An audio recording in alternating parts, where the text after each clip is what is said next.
형제자 여러분 안녕하세요. 오늘은 8월 21일 수요일 복음의 능력을 보여주는 하나님의 사람이라는 제목으로 사도행전 28장 1절부터 10절까지를 묵상합니다. 1절 우리가 구조된 후에 안즉 그 섬은 멜리데라 하더라. 자, 바울과 그 일행 그 로마로 향했던 그 배가 폭풍을 지나서 결국 이렇게 표류하면서 안착했던 그 섬이 바로 멜리데였습니다. 2절 비가 오고 날이 참에 원주민들이 우리에게 특별한 동정을 하여 불을 피워 우리를 다 영접하더라. 자, 2주간의 폭풍을 만나서 굉장히 어려운 시간을 보냈습니다.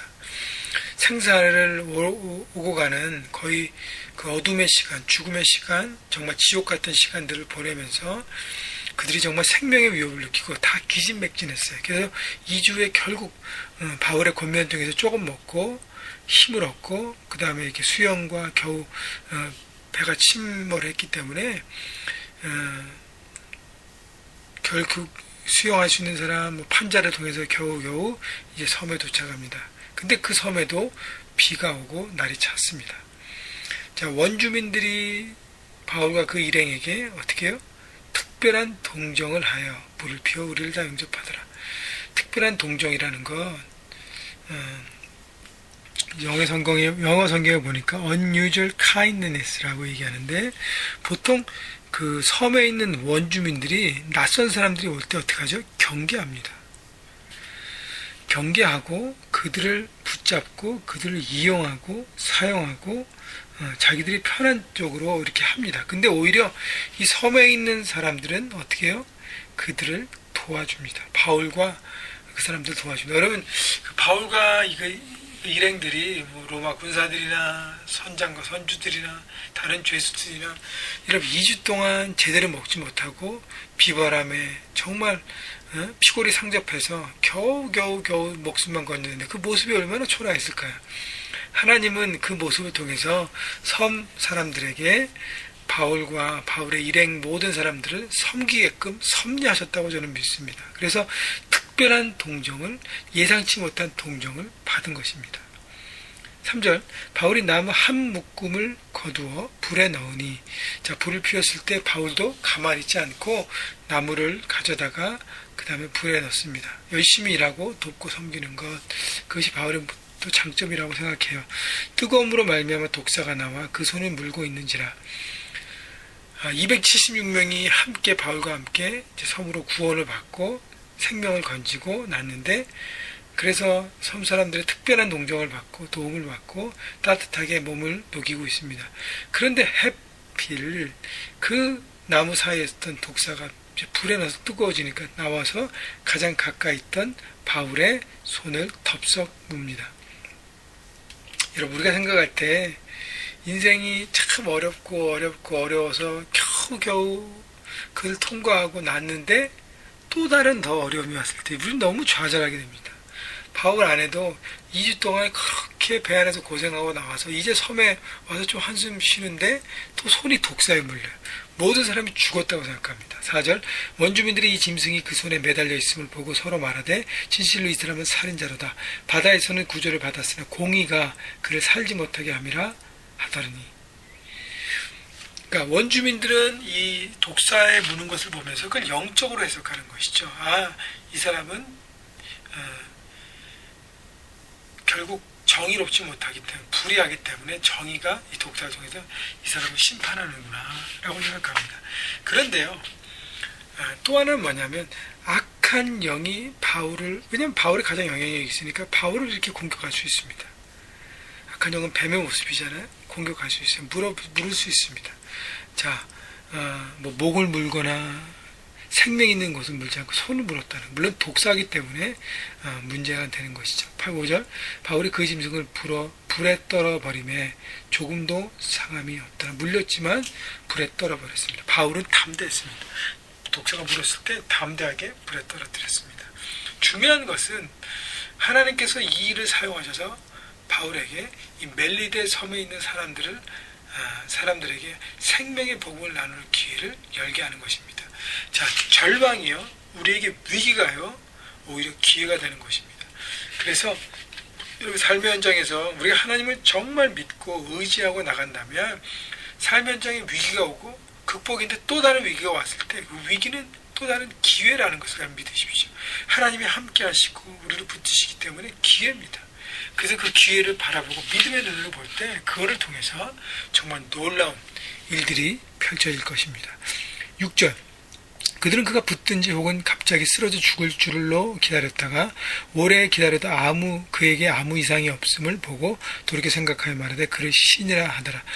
자, 바울이 독사에 물렸기 때문에 금방 손이 붓고 통증이 오고 결국 죽어갈 것이라는 것을 섬 주민 사람들이 기대했는데 아무렇지도 않아요. 그러니까 그를 신이라고, 다시 말하면 어텐션이 바울에게 몰리게 됩니다. 7절, 이 섬에서 가장 높은 사람 보블리오라 하는 이가 그 근처에 토지가 있는지라 그가 우리를 영접하여 사흘이나 친절히 머물게 하더니. 자, 독사에서 물려서 멀쩡한 사람 바울을 향해서 신이라고 할 정도로 그를 어떤 영적 권위와 영적인 모든 부분에 이렇게 관심을 갖습니다. 다시 얘기하면 이거예요.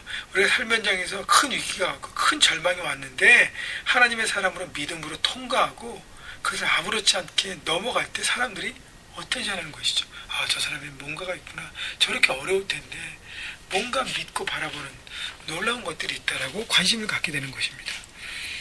자, 그러면서 섬에서 가장 높은 탑 리더였던 보블리오를 통해서 3일 동안 정말 잘 대접을 받습니다. 8절, 보블리오 부친이 열병과 이질에 걸려 누워있거늘 바울이 들어가서 기도하고 그에게 안수하여 낫게 하며. 자, 그냥 열병이 났던 보블리오 아버지에게 바울이 기도한다 그랬을 때 보블리오가 과연 그것을 허락했을까요? 그렇게 낯선 사람에게 그걸 하지 않죠. 그러나 독사에게 물렸지만 멀쩡했던 이 바울의 모습을 보았고 이야기를 들었고, 만약 자기 그를 신으로 모시려고 하는 어떤 영적인 어텐션을 바라보면서 바울이 그 자기 아버지를 위해서 기도하는 것을 허락합니다. 그리고 간절히 바라봅니다. 그래서 기도하니까 나았습니다. 소문이 섬 전체에 퍼집니다. 9절, 이러므로 섬 가운데 다른 병든 사람들이 와서 고침을 받고, 그래서 섬에 있는 많은 병자들이 고침을 받았습니다. 바울이 병만 고쳤을까요? 아니에요. 병을 고치면서 생명의 복음을 나눴습니다. 우리는 육신이 낫지만 육신 낫게 하신 그 이가 내가 아니라 바로 하나님인 것을 바울은 선포했을 것입니다. 그 복음을 나눴을 것이에요. 그래서 멜리데 섬을 하나님의 섬으로 그는 복음의 생명을 통해서 나눴습니다. 여러분 보십시오. 바울의 선교 플랜은 로마는 있었지만 멜리데는 없었습니다. 그러나 하나님은 멜리데를 바울의 사명의 지역 가운데 포함시킨 것이죠.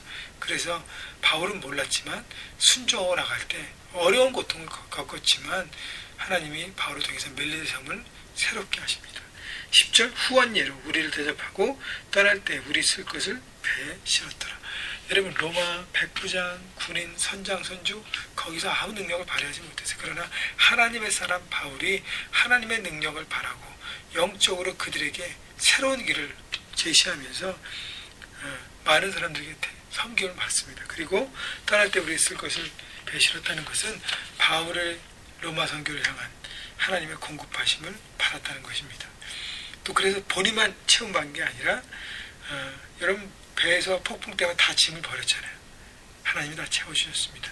그들 모두 276명의 배에 탔던 모든 사람도 하나님의 공급하심과 하나님을 철저하게 경험하게 되는 일이었다는 것입니다. 여러분, 중요한 것은요, 우리의 마음의 중심이 어디 있는가를 바라보고, 여러분 인생의 많은 어려움들, 고난들, 문제들을 만날 때 하나님 앞에 은혜를 구하십시오. 제가 오늘 선포하는 것은 지금 은혜를 선포할 때입니다. 은혜의 시대예요. 그래서 여러분 은혜를 구하고 나태하게 산다는 것이 아니라 최선을 다하지만 우리 스스로의 능력으로 안 될 많은 일들이 있지 않습니까? 가정에서, 직장에서, 캠퍼스에서, 일터에서, 또 여러분 우리 교회 안에 형제교회 안에 은혜가 필요합니다. 은혜를 구해야 합니다. 하나님 우리 교회에 은혜를 부어주십시오. 제가 요즘 가장 많이 하는 기도가 바로 하나님 은혜를 구하는 기도예요. 여러분도 하나님의 은혜를 구하여서 여러분 은혜를 받고 은혜 속에서 하나님의 섭리를 깨닫고 그 섭리를 깨달음으로 우리가 순종하고 그래서 하나님의 놀라운 능력이 우리 삶 가운데 나타나서 삶 현장에서 그리스도의 계절을 이루는 영재교회 가정, 그래서 우리가 모이는 교회가 정말 능력 있는 은혜가 풍성한 교회가 되기를 주의 이름으로 축원합니다.